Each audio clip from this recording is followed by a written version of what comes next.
이번 영상부터 16가지 성격 유형에 대해 말씀드린다고 했었는데요. 오늘은 ENFP 성격 유형에 대해 알려드리려고 해요. 우리나라 청소년 중 절반 이상이 ENFP 성격 유형인 걸 알고 계신가요? 또 어느 그룹에나 한 명쯤은 꼭 있다는 ENFP! 어떤 성격을 가지고 있는지 함께 알아보도록 할게요. 그럼 출발해보겠습니다. 고고! 다음은 스트레스에 대한 이야기를 나눠볼 텐데요. 스트레스는 총 두 단계로 나타내고 있습니다. 첫 번째 단계는요, 일방향성이라고 부르는데요. 일상적인 상태에서 조금 스트레스를 과하게 받은 상태를 말해요. 그리고 그 상태에서 더 스트레스를 받게 되면 2단계인 열등기능 상태로 바뀌게 됩니다. 이런 열등기능 상태의 경우는요, 좀 극단적인 스트레스를 받은 상황인데 내 스스로도 내가 아닌 것 같아 하는 느낌을 받을 수 있습니다. 그럼 이러한 단계에 따라서 모습을 설명해 드리도록 할게요. 먼저 일방향성의 스트레스 상태에서의 모습이에요. 통제력을 잃고 흥분한 상태가 된 모습을 볼 수가 있어요. 또 이렇게 흥분해 있다 보니 좀 여러 활동에 과도하게 참여를 하려고 해요. 단점에서 말했던 그런 과도함과는 차원이 다른 과도함이 되겠죠? 내가 가장 자신 있는 직관을 과하게 활용하다 보니 가능성에 매달리는 것 때문에 그렇게 확장이 되는 거예요. 또 ENFP는 계획형이 아닌 인식형이기 때문에 내 주변에서 오는 반응에 다 반응을 하게 되는 거죠. 그래서 지나치게 또 새로운 아이디어를 쏟아내기도 하고 변덕스럽고 엉뚱한 행동을 평소보다 과하게 보이기도 합니다.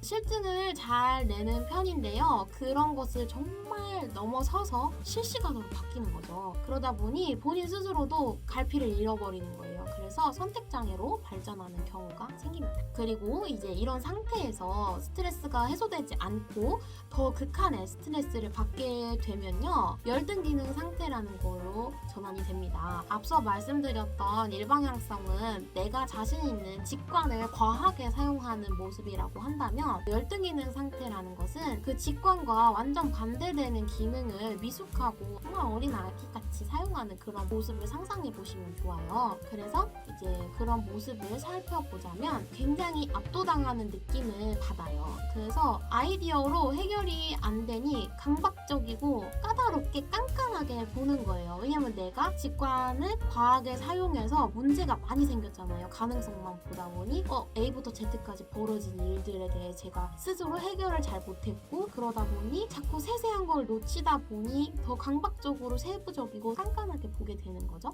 그래서 그런 사소한 실수와 관련된 감정이 있잖아요. 거기에 대해서 굉장히 분노하는 모습을 보이게 되는 거예요. 평소에는 자간이니 형식이니 그게 뭐야 하던 것도 폰트 이거 아닌데 여기 띄어쓰기 잘못됐는데, 이런 큰 그림을 보던 거에서 아주 깐깐하고 세부적이고 정말 그냥 지나쳐도 될 만한 일들에 집중을 하는 거죠. 또 그런 모습을 보인 다음에 엄청난 우울감이 찾아오는 걸 볼 수가 있어요. 속된 말로 나 정말 나쁜 X야 막 이렇게 생각이 들 수도 있고요. 그러다 보면 스트레스로 인해서 자연스럽게 생기는 두통이나 복통 같은 경우에도 엄청 예민하게 반응을 하게 되는 거예요. 이미 예민하게 스트레스가 쌓여온 게 있으니까요. 그것들이 신체적 증상으로 나타날 수 있잖아요. 근데 만약에 두통이 왔어요.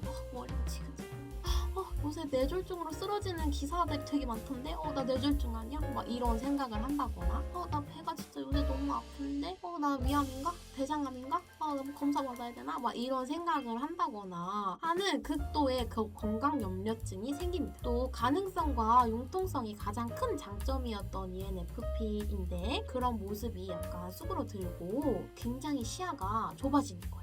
누구나 스트레스를 받으면 내 주기능보다는 내가 가장 미숙하게 쓰는 기능이 활성화됩니다. 스트레스를 받다 보니 어디서부터 어디까지 해결을 해야 하는지, 또 그 해결을 하기 위해 내가 어떤 기능을 써야 하는지를 잃어버리는 거죠. 그럼 이렇게 스트레스를 받은 상황에서 어떻게 하면 좋은지도 알려드려야겠죠? 먼저 조용히 혼자 생각하는 시간을 가지면 좋아요. 이렇게 말씀을 드리면 ENFP 분들은 의아해하시는 경우가 굉장히 많은데 사람 만나지 마세요. 사람 만나지 말고 일단 방에 혼자서 명상을 하든 음악을 듣든 고요하게 나 혼자서 시간을 보내면서 차분하게 지금 나에게 주어진 환경과 상황에 대해 생각을 해보고 점검을 해보는 게 좋습니다. 그리고 그렇게 조금 나의 마음이 차분해지면 나한테 진짜 중요한 게 뭔지가 보이겠죠. 그 다음에 나를 지지해주는 사람을 만나는 거예요. 그 순서가 참 중요하답니다. 그래서 지지하는 사람을 만나서요, 대화를 나누고 안정감을 찾으면 좋아요. 근데 여러 명을 만나기보다는요, 진짜 베푼 혹은 찐친, 정말 얘 하나만 있으면 나는 다른 친구 다 없어도 돼 라고 말할 수 있을 만큼, ENFP가 그렇게 말할 수 있을 만큼의 친구를 만나서, 혹은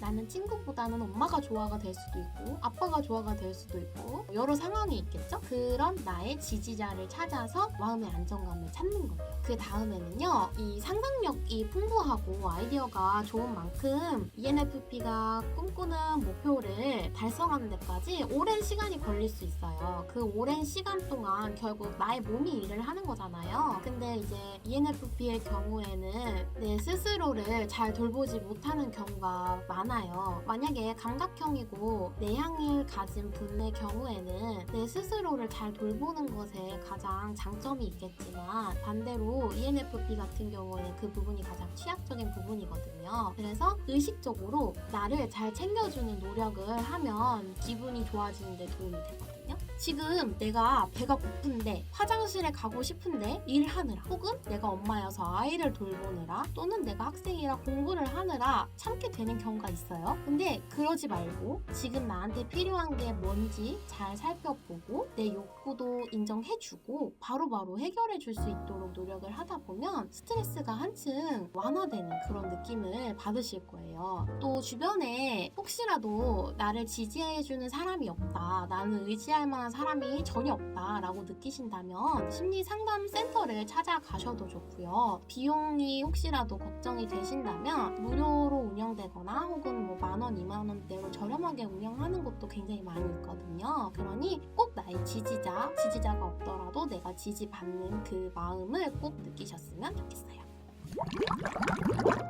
오늘은 이렇게 ENFP 성격 유형에 대해 알아보았는데 어떠셨나요? 제가 적어놓은 대본이 있는데 대본과 조금 다르게 진행된 부분들이 있었어요. 그만큼 진심이었거든요. 도움이 되셨기를 바라봅니다. 그러면 저는 다음 영상에서 또 다른 유형으로 찾아오도록 할게요. 안녕!